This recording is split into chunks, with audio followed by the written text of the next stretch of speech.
అందరికీ తెలిసిందే కొండ సురేఖ గారు 2 అక్టోబర్ 2024 రోజున మా కేటీఆర్ గారి మీద చాలా దుర్మార్గంగా ఒక ఆమె పరిధిని దాటి కేటీఆర్ గారి పైన చాలా అనుచితమైన వ్యాఖ్యలు చేశారు.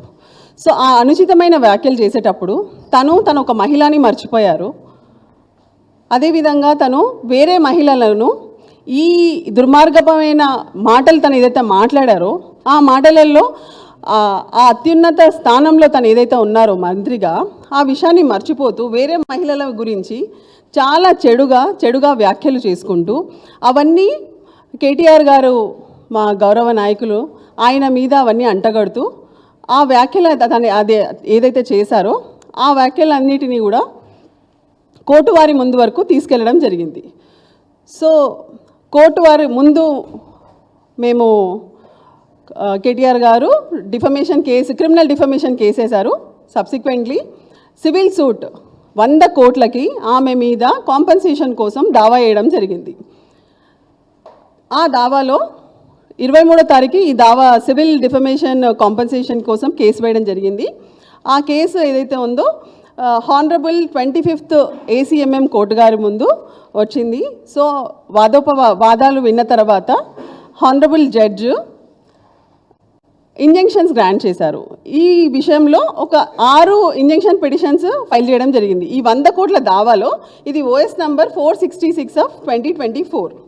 సో దీంట్లో మొట్టమొదటిగా కొండా సురేఖ గారిని R1 తన రెస్పాండెంట్ నెంబర్ 1 ఇన్ టోటల్ 16 మందిని ఈ కేసులో పార్టీస్గా జాయిన్ చేయడం జరిగింది. So respondent number 1 Srimati Konda Surekha garu, 2nd సమయం Times of India, 3rd Deccan Herald and 4th Mathrubhumi, 5th is the New Indian Express, 6th Tholi Velugu, respondent number 7 NTV Telugu, respondent number 8 TV5 news, respondent number 9 Sakshi TV, respondent number 10 10 TV news Telugu and 11 Prime 9 News, 12 News 18 Telugu, 13 is Kaloji TV, 14th respondent is YouTube.inc and 15th respondent is Google LLC and 16th respondent is Meta Platforms INC.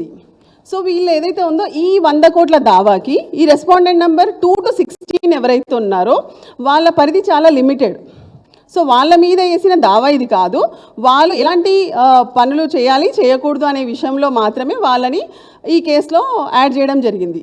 So ఒరిజినల్గా respondent number 1 ఎవరైతే ఉన్నారో కొండా సురేఖ గారి మీదనే main case ఈ 100 కోట్ల దావా. So ఈ case వేస్తూ అందులో 6 ఇంటరిమ్ అప్లికేషన్స్ ఫైల్ చేయడం అనేది అవి injunction petitions. Respondent number 1 Konda Surekha గారి మీద IA 1610 ఆఫ్ 2024 ఉంది.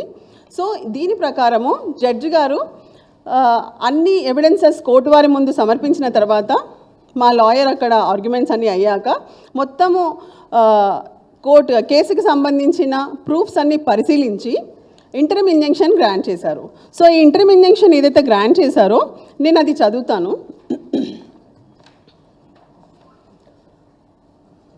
Upon perusing the documents filed and upon hearing the counsel for petitioner, this court doth an ad interim injunction restraining respondent number 1. Respondent number 1 here is Konda Surekha. So, restraining the respondent number 1 further creating, publishing, uploading, retelecasting videos, broadcasting, releasing, reloading any videos and articles with any defamatory, libelous news, articles, bites, conducting debates, meets, discussions etcetera. So ఇవన్నీ కూడా తను 23వ తారీఖు orders వచ్చాయి. అప్పటి నుండి తను ఎలాంటి చర్యలకు కూడా పాలు పడకూడదు అనేసి కోర్టు వారు ఇంజంక్షన్ గ్రాంట్ చేశారు. Or in any manner or their other online videos sharing platforms their websites maligning the reputation of the petitioner. Here petitioner is KTR గారు till filing of counter by the respondents. Meanwhile, issue notice to the respondent through court and RP. The injunction order now granted is in force till filing of counter by the respondent. Petitioner shall comply order 39 rule 3 A CPC call on 11/11. So ee case ni వచ్చే నెల 11 November రోజున post చేయడం జరిగింది. So mean while ఆ రోజు వాళ్ళు counter వేయాలి. Counter వేసే వరకు ఈ ఇంజెక్షన్ ఆర్డర్ అనేది ఫోర్స్లో ఉంటుంది. సో ఈ డేస్ 23/10/2024 నుంచి 11/11/2024 వరకు రెస్పాండెంట్ నెంబర్ 1 కొండా సురేఖ గారు is restrained by court stating that ఎలాంటి డిఫమేటరీ వ్యాఖ్యలు చేయడం కానీ ఏదైతే ఇందులో మేము పిటిషన్లో వచ్చిన ఈ ఆర్డర్ ప్రకారము తను కంపల్సరీ కంప్లై చేయాలి. ఒకవేళ తను కంప్లై చేయకపోతే తను కంటెంప్ట్ ఆఫ్ కోర్ట్ కింద కూడా తన మీద కేసు నమోదవుతుంది. అదేవిధంగా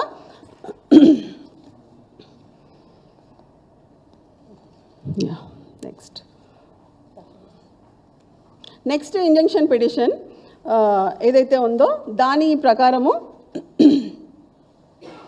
respondent number 6 to 13 respondent number 6 నుంచి 13కి ఒక పర్టికులర్ ఆర్డర్ వచ్చింది. అది రెస్పాండెంట్ నెంబర్ 6 to 13 మీకు చెప్పిన విధంగా తొలి వెలుగు, ఎన్టీవీ, TV5, సాక్షి, 10TV, prime 9, news 18 Telugu, Kaloji TV. So వీళ్ళకి స్పెసిఫిక్ ఆర్డర్ ఏంటి అంటే court makes an order granting ad interim injunction directing the respondent number 6 to 13 to take down and remove the defamatory articles, videos, bytes uploaded in online websites and internet and comments post made in furtherance of the videos and articles mentioned in detail in the petition. So మేము ఏదే విధంగా అయితే పిటిషన్లో అన్ని details mention చేశామో దానికి సంబంధించి కొండ సురేఖ గారు ఏదైతే defamatory, derogatory, absurd statements KTR గారి మీద పాస్ చేశారో అలాంటి వీడియోస్ని ఎక్కడెక్కడ ఈ మొత్తం రెస్పాండెంట్ నెంబర్ 6 to 13 నేను చదివిన విధంగా ఆ ఛానల్ వాళ్ళందరూ కూడా రిమూవ్ చేసేయాలి అందులో నుంచి అని there is a specific order. So ఈ కేసు కూడా ఈ ఐఏ కూడా 11/11/2024 రోజున పోస్ట్ అయింది. Next order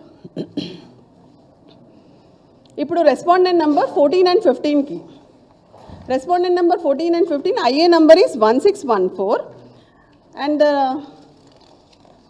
R14 is YouTube, R15 is Google.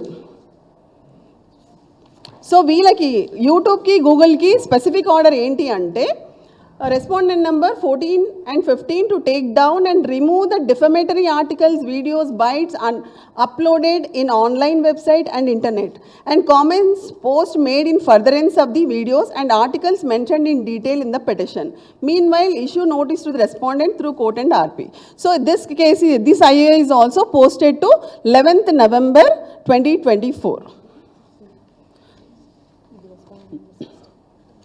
And one more injunction petition number is 1615 of 2024, wherein Honorable Court granted ad interim injunction restraining the respondent number 16. 16 is Meta Platforms Inc. So వీళ్ళు ఏంటంటే directing the respondent number 16 to take down and remove the defamatory articles, videos, bytes uploaded in online websites and internet and also comments post made in furtherance of the videos and articles mentioned in detail in the petition. So ఈ petitions, ఈ orders అన్ని మీకు ఇప్పుడు ఇస్తాం మేము. So దీని ప్రకారము compulsory respondents ఎవరైతే ఉన్నారో వాళ్ళందరూ కూడా కంపల్సరీ గౌరవ కోర్టు ఏదైతే ఆర్డర్స్ పాస్ చేశారో ఈ ఆర్డర్స్ని కంపల్సరీ వాళ్ళు కంప్లై చేయాలి. కంపల్సరీ ఈ రెస్పాండెంట్ నంబర్స్ ఎవరైతే ఉన్నారో రెస్పాండెంట్ నెంబర్ 3 నుంచి 16 వరకు ఇమ్మీడియట్గా వాళ్ళ ఆర్టికల్స్ ఏదైతే పోస్ట్ చేశారో, వీడియోస్ ఏదైతే పోస్ట్ చేశారో ఇమ్మీడియట్గా వాళ్ళు రిమూవ్ చేయాలి. అండ్ కొండా సురేఖ గారు ఇప్పటి నుంచి అంటే 23/10 నుంచి ఆర్డర్ వచ్చిన రోజు నుంచి she not suppose to comment anything on KTR garu. మీకు అందరికీ తెలిసిందే కేటీఆర్ గారు 9 సంవత్సరాలు క్యాబినెట్ మినిస్టర్గా చేశారు, చాలా సక్సెస్ఫుల్ లీడర్ ఆయన. సో తను చేసే డెవలప్మెంట్ యాక్టివిటీస్ కానీ ప్రజలు ఆయనకి ఏ విధంగా ఫాలో చేస్తూ మద్దతు పలుకుతున్నారో ఆ విషయాలన్నిటినీ కూడా ఏదో విధంగా కేటీఆర్ గారిని బ్లేమ్ చేయాలనే ఉద్దేశంతో కొండా సురేఖ గారు అనవసరంగా వేరే మహిళలని అంత అత్యున్నత స్థానంలో ఉండి ఒక రెస్పెక్టబుల్ మహిళలు ఎవరైతే వాళ్ళ ప్రొఫెషన్లో ఉంటూ వాళ్ళు ఒక హ్యాపీ లైఫ్ లీడ్ చేస్తుంటే వాళ్ళకి ఎగెయిన్స్ట్గా తను ఏదైతే కామెంట్ చేసి ఈ స్థితిని కోర్టు ముందుకు వెళ్ళే వరకు తెచ్చుకున్నారు. సో కొండా సురేఖ గారు, మీరు కోర్టు ఆర్డర్స్ ఏవైతే ఉన్నదో మీరు ఖచ్చితంగా ఫాలో అవ్వండి. సో నేను మళ్ళీ IA number 1610 of 2024 in OS 466 of 2024 ద్వారా మీకు కోర్టు రెస్ట్రైనింగ్ ఆర్డర్స్ ఇచ్చింది. సో వి ఎక్సెప్ట్ మేము అట్లీస్ట్ మీరు ఈ కోర్టు ఉత్తర్వులని తప్పకుండా పాటిస్తారని మేమందరము ఆశిస్తున్నాము. Thank you.